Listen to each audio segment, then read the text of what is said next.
Good morning बच्चों। अभी तक आपने थर्मोडायनेमिक्स के 3 लेक्चर पढ़ लिए हैं। उनमें थर्मोडायनेमिक्स का इंट्रोडक्शन है और डिफरेंट टर्म्स जो थर्मोडायनेमिक्स में यूज़ होते हैं उनके बारे में डिस्कस करा गया था। ये terms exam point of view से भी बहुत इम्पॉर्टेंट है, तो ऐसा मत समझिएगा कि केवल ये इंट्रोडक्शन है और थर्मोडायनेमिक्स के बीच बीच में काम आता है, इस वजह से इनको डिस्कस करा गया। तो अब नेक्स्ट है जो टॉपिक है वो है वर्क ऑफ एक्सपेंशन या प्रसार कार्य। तो आप देखिए कि ठोस और जो लिक्विड्स होते हैं उनमें प्रसार कार्य एक्सपेंशन वर्क गैस की अपेक्षा बहुत कम होता है।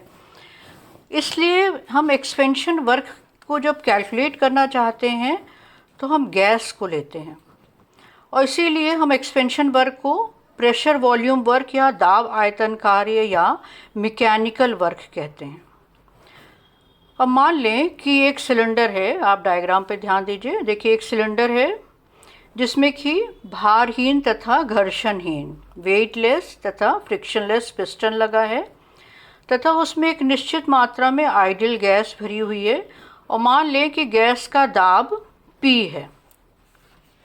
अब ये जो दाब P है वो पिस्टन को ऊपर की तरफ पुश करेगा, और पिस्टन को अपनी जगह बनाए रखने के लिए या पिस्टन को संतुलित रखने के लिए हम पिस्टन के ऊपर एक एक्सटर्नल फोर्स बाह्य बल लगाते हैं। जैसा आपके डायग्राम में दिख रहा है कि हम पिस्टन के ऊपर एक्सटर्नल फोर्स लगाते हैं तो पिस्टन संतुलित अवस्था में रहता है, यानी कि उसका मूवमेंट नहीं होता। मान लें कि पिस्टन के अनुप्रस्थ काट का क्षेत्रफल या क्रॉस सेक्शनल एरिया A है। तो ये देखिए जो बाह्य बल है या हम कहें प्रतिरोधी बल या एक्सटर्नल फोर्स, ये किसके बराबर होगा?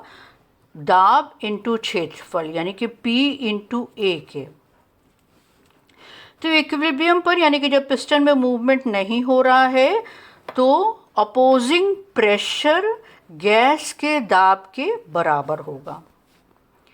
अब यदि मान लें कि हम अपोजिंग प्रेशर को अनंत सूक्ष्म मात्रा, बहुत कम अमाउंट यानी कि dP मात्रा कम कर दें। किससे कम कर दें? गैस के दाब से अनंत सूक्ष्म मात्रा कम कर दें। तो यदि अब हम जो दाब है वो हमने थोड़ा सा कम कर दिया तो क्या होगा? पिस्टन अनंत सूक्ष्म दूरी dl तक ऊपर की तरफ पुश करेगा या शिफ्ट होगा। इसका मतलब ये हुआ कि गैस को अपने सराउंडिंग पर अनंत सूक्ष्म कार्य dW करना पड़ेगा।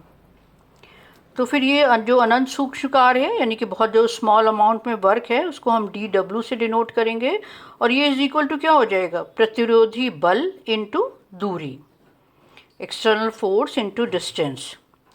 ये प्रतिरोधी बल किसके बराबर होगा? प्रतिरोधी बल इज इक्वल टू हो जाएगा प्रतिरोधी दाब इंटू क्षेत्रफल के बराबर, और दूरी एज इट इज आपके पास आ गई। नाउ अब ये प्रतिरोधी दाब किसके बराबर है? अभी ऊपर बताया था कि जो हमने बाह्य दाब है, जो एक्सटर्नल जो दाब लगा रहे हैं, उसको हमने अनंत सूक्ष्म मात्रा गैस के दाब से कम करा है। तो इसका मतलब यहाँ पर जो अपोजिंग प्रेशर या प्रतिरोधी दाब किसके बराबर हो गया? P minus DP। क्षेत्रफल क्रॉस सेक्शनल एरिया अभी आप ऊपर डिस्कस करा है, कैपिटल A, और दूरी कितनी दूरी शिफ्ट हुआ है पिस्टन? DL दूरी। तो dW इज इक्वल टू हो गया P माइनस DP, और A into DL is equal to हो गया DV, अनंत सूक्ष्म आयतन। DV क्या है? आयतन में अनंत सूक्ष्म वृद्धि है। जो मल्टीप्लिकेशन है DP DV बहुत सूक्ष्म मानते हुए, बहुत कम मानते हुए हम उसको नेग्लेक्ट कर देते हैं, तो हमारे पास एक्सप्रेशन आ जाता है dW is equal to PdV।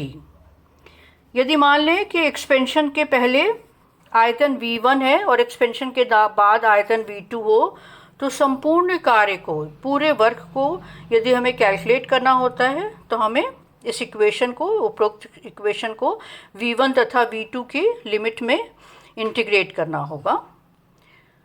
तो पूरे कार्य की गणना के लिए हम इस इक्वेशन को इंटीग्रेट कर देते हैं। तो W इज इक्वल टू हो गया integration from V1 to V2 P D V. अब हम डिफरेंट कंडीशन के लिए वर्क को कैलकुलेट करेंगे, एक्सप्रेशन देखेंगे क्या होता है। तो पहली कंडीशन ये है कि जब प्रतिरोधी दाब स्थिर हो, if opposing pressure is constant through out the process.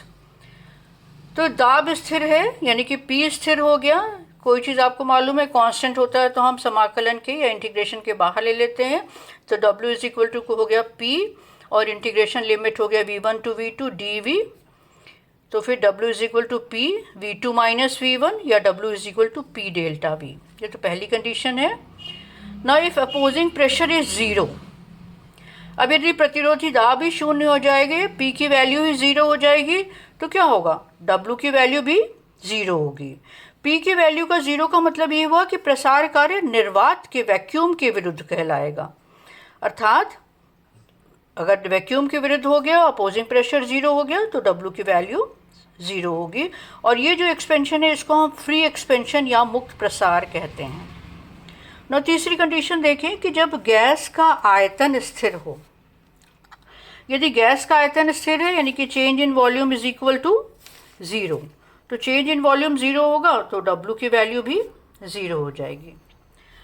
Now अब हम देखते हैं कि हम कार्य को किस तरह से ग्राफ के द्वारा भी कैलकुलेट कर सकते हैं।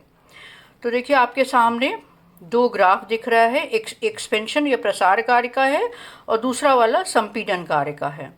यहाँ P तथा V के बीच में ग्राफ खींचा हुआ है, इसको हम आइसोथर्मल कर्व भी कहते हैं।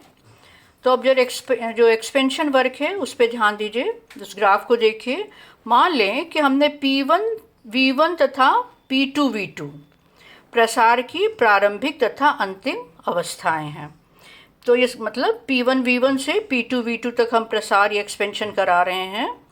यदि PA प्रतिरोधी दाब है, PA इज अप्लाइड प्रेशर या अपोजिंग प्रेशर, तो PA is equal to P2 के बराबर हो जाएगा। ये हमेशा ध्यान रखना कि जो अंतिम दाब होगा वो ही प्रतिरोधी दाब है। तो यहाँ पर अंतिम दाब P2 है, इसलिए P2 is equal to PA। तो अभी W इज इक्वल टू आपने निकाला है, W is equal to P delta V। P जो अंतिम दाब है वो कितना है, P2, तो P2 with in bracket V2 minus V1, और P2 चूँकि अंतिम दाब है इसलिए हम इसको अप्लाइड प्रेशर कहेंगे। तो P2 की जगह हम PA कर ले, तो PA multiply by V2 minus V1। तो प्रसार कार्य देखिए क्या हो जाएगा, जो क्षेत्रफल होगा, जो आपको लाइन्ड पोर्शन दिख रहा है, उस भाग का क्षेत्रफल प्रसार कार्य एक्सपेंशन वर्क के बराबर हो जाएगा। अब दूसरे वाले कर्व पे आप ध्यान दीजिए जो कि संपीड़न वर्क के लिए, कॉम्प्रेशन वर्क के लिए है। तो मान लें कि प्रारंभिक तथा अंतिम जो स्टेजेस हैं, इनिशियल तथा फाइनल स्टेट, मान लीजिए P2 V2 है इनिशियल स्टेट और P1 V1 है फाइनल स्टेट। तो यहाँ पर अपोजिंग प्रेशर या प्रतिरोधी दाब PA किसके बराबर हो जाएगा, P1 के बराबर। Now W is equal to P delta V।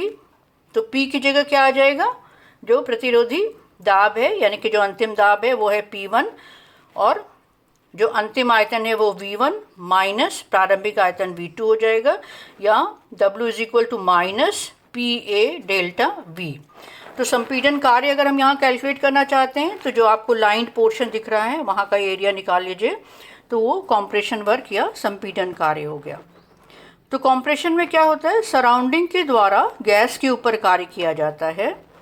संपीड़न में या कॉम्प्रेशन में अंतिम आयतन प्रारंभिक आयतन से कम होता है, अतः जो प्राप्त कार्य है वो नेगेटिव हो जाता है। संपीड़न कार्य यद्यपि नेगेटिव है, कॉम्प्रेशन वर्क नेगेटिव आ रहा है, लेकिन इसका जो मान है वो करस्पॉन्डिंग या संगत प्रसार कार्य एक्सपेंशन वर्क की तुलना में बहुत अधिक होता है, जैसा कि आपको डायग्राम के द्वारा दिखाई पड़ रहा है। तो देखिए कन्वेंशन क्या कहता है, जो ओल्ड कन्वेंशन है वो ये कहता है कि work done by the system, यानी कि जब सिस्टम कार्य करता है यानी कि एक्सपेंशन वर्क में पॉजिटिव होता है यानी कि प्लस P डेल्टा V, और work done on the system यानी कि जब सराउंडिंग सिस्टम के ऊपर कार्य करता है तो W कॉम्प्रेशन हो गया वो नेगेटिव है यानी कि is equal to minus P delta V। ये है old convention. Now according to latest SI convention W expansion is equal to minus, यहाँ पर ले लेते हैं, expansion is equal to minus P delta V and W contraction या compression is equal to plus P delta V। तो ये दोनों convention काम में लिए जाते हैं। आपको जहाँ जैसा कन्वेंशन अगर यूज़ करना है तो आप वहाँ पे लिख दीजिए अकॉर्डिंग टू ओल्ड कन्वेंशन या अकॉर्डिंग टू न्यू कन्वेंशन। एक न्यूमेरिकल देखिए। न्यूमेरिकल ये है कि आपको वर्क डन कैलकुलेट करना है, गणना करनी है कार्य की। यदि 1 मोल आइडियल आदर्श गैस जो कि एक 10 लीटर बल्ब में भरी है 1 एटमॉस्फेयर प्रेशर पर, और उसको हम एंटर कराते हैं एक वैक्यूम वाले बल्ब में जो कि 100 लीटर कैपेसिटी का है। ये न्यूमेरिकल है। इस न्यूमेरिकल का अगर हम इसको सॉल्व करेंगे तो चूँकि जो एक्सपेंशन हो रहा है वो वैक्यूम के अगेंस्ट हो रहा है, क्योंकि आप जो बल्ब है वो इवैक्यूएटेड है, उसमें से सारी गैस एयर सब निकाली हुई है, यानी कि वो वैक्यूम है। तो इसका मतलब जो अपोजिंग प्रेशर है वो P एक्सटर्नल या अपोजिंग प्रेशर की वैल्यू 0 हो जाएगी, और यदि अपोजिंग प्रेशर की वैल्यू 0 हो जाएगी तो W की वैल्यू भी 0 हो जाएगी, क्योंकि W is equal to P delta V, और यहाँ पर जो P है वो अपोजिंग प्रेशर होता है। तो ये है according to old convention. New convention में यदि करोगे तो माइनस P डेल्टा V, तभी भी जो आंसर आएगा आपका वो 0 होगा। तो आज इतना ही इस लेक्चर में, फिर नेक्स्ट लेक्चर में आगे कंटिन्यू करेंगे।